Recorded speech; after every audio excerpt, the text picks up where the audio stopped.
Alright guys, let's start this sketchbook tour 2022. So I just, I'm not going to go so much into every page that you see in the video, but a lot of this sketchbook for this year was based more on me just getting motivation and things that made me happy, what I wanted to put in this sketchbook. And as you can see, I cut some images from artists that I cannot, I put credit in the book, so I just to remember their name. And that's what I did. And a lot of the sketchbook also is comprised of a lot of Andrew Loomis. And what I mean by Andrew Loomis is he's an author for illustrations, and I have a couple of his books. So you'll see a lot of the pages as I turn them, they'll have some building the figure kind of thing going on. And a lot of it's on my own. A lot of these pages are done with just me, splatting around, coming home, sitting down after work or after a hard day of work, and just trying to practice and understand shape and understand the human body and understand my emotions and understanding my head, where my muscles are with my fingers. In this particular one right here, this painting, I was really proud of it because I don't want to replicate everyone's art. I just want to get an idea. So this was just big brush strokes, and that's pretty much it, using acrylic.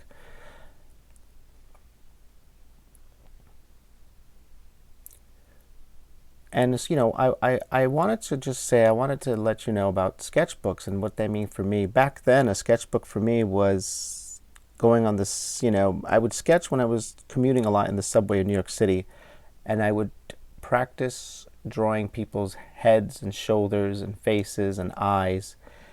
And I'd try to get 3 or 4 people without them looking at me, and it was really stressful. And that's the way it began for me as a sketchbook.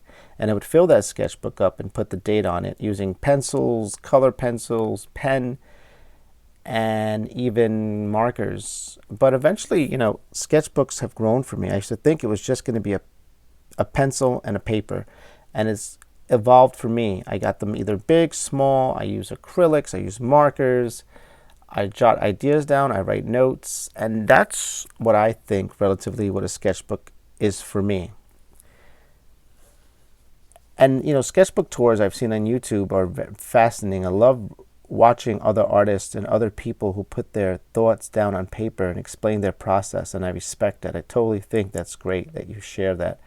For me, sometimes I can't explain all the processes of why I draw it, but you can see where my motivation and my ideas come from. As I turn this page, you can see I try to capture the figure here. Not too much alike. I don't want it to get alike, but I want to understand how the body works and how my muscles, my brains can think like that.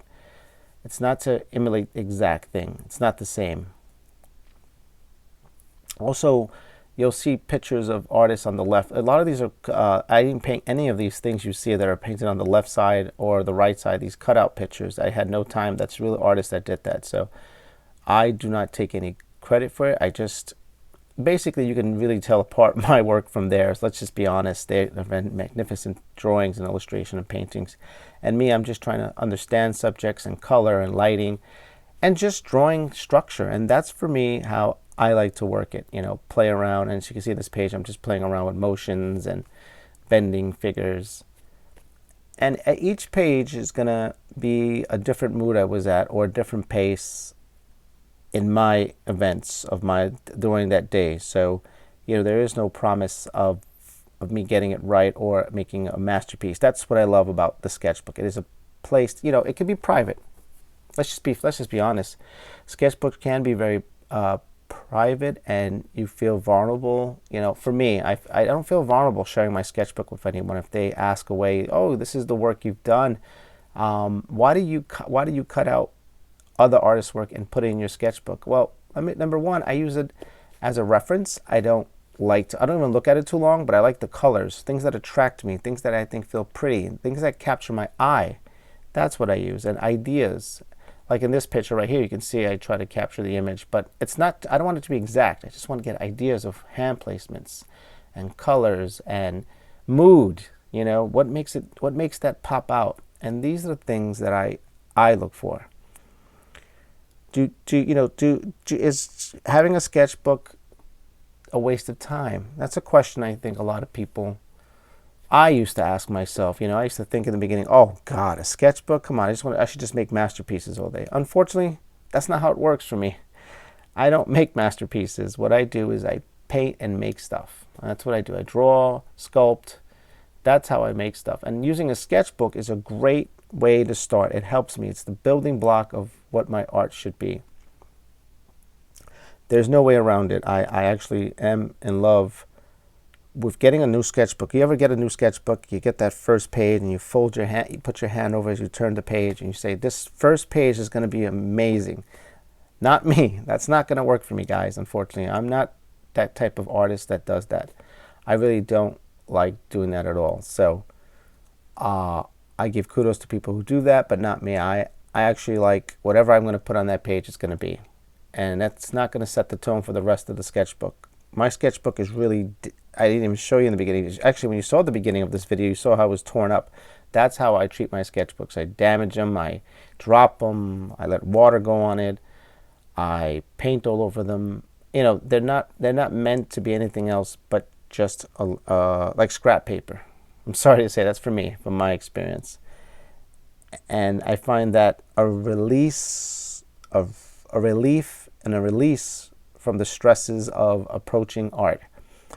I've learned more how to hold a pencil now, other ways, instead of just holding it like the traditional schooling where you had to hold it. I wish I had more of a video, how they, you know, when you're taught in school how to hold and write the letters. I don't do that anymore. Now I hold the pencil more differently and I free my body up, and I feel my body. I understand it now, and why it turns this way and that way, and why I gravitate towards shapes and lines. As you can see in these pages as I turn, I'm just playing with structure all the time, and I'm loving that. I just get to play with it. I don't have to make copies of someone else who did that. And as you can see, a lot of these drawings are, the anatomy is all wrong.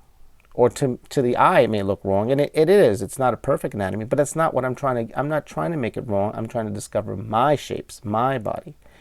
And that's the journey. Here's a little fun page right here. This fun page with the starfish in the water.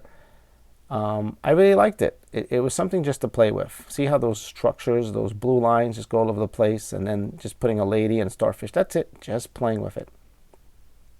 And that's what I mean by having a good, you know, having fun with a sketchbook. You know, it's to look at it, come back, and get more ideas, you know, and discovering you. The spirit of you and what you draw, how you draw your circles, how you draw your square.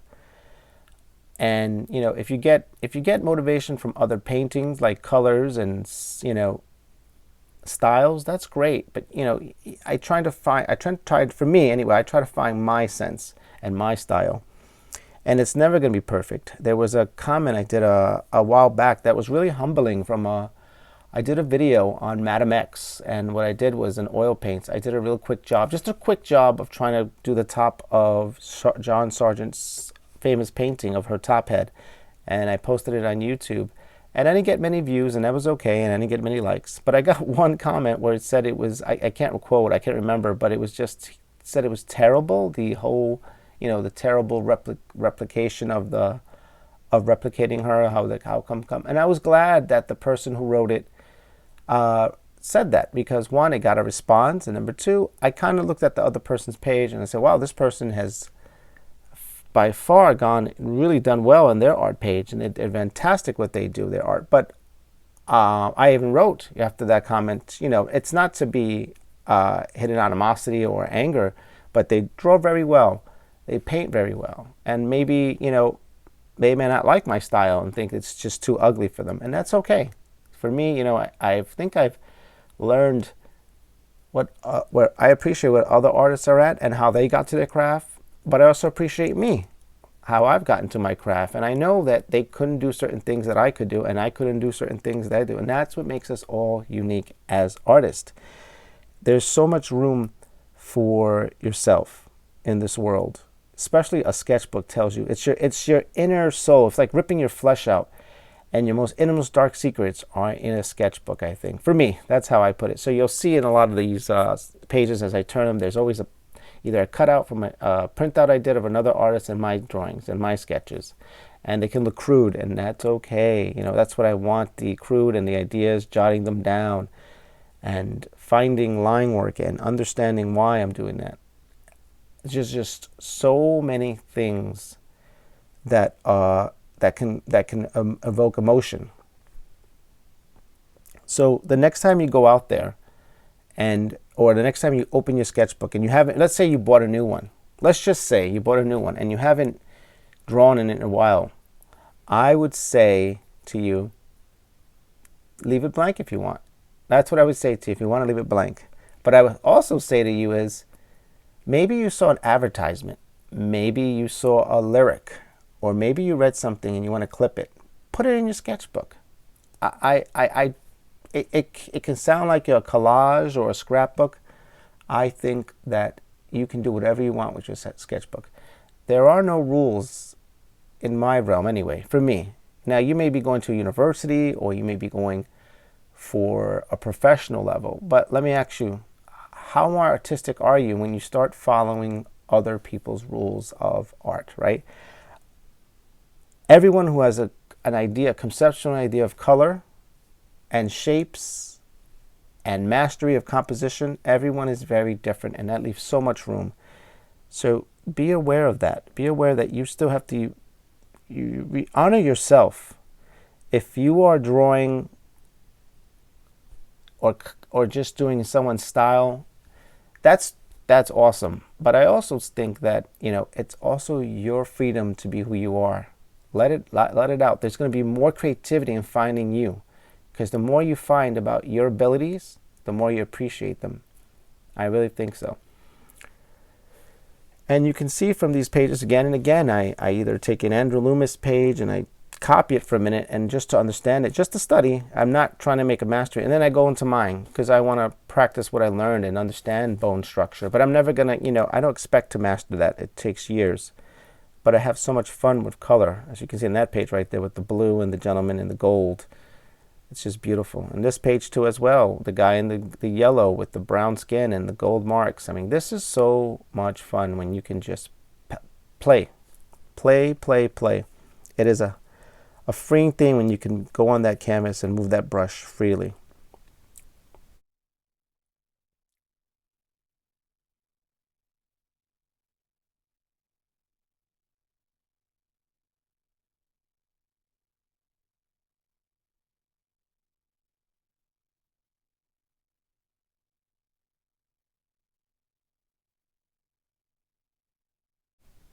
If you ever find yourself not wanting to draw in your sketchbook, write that down.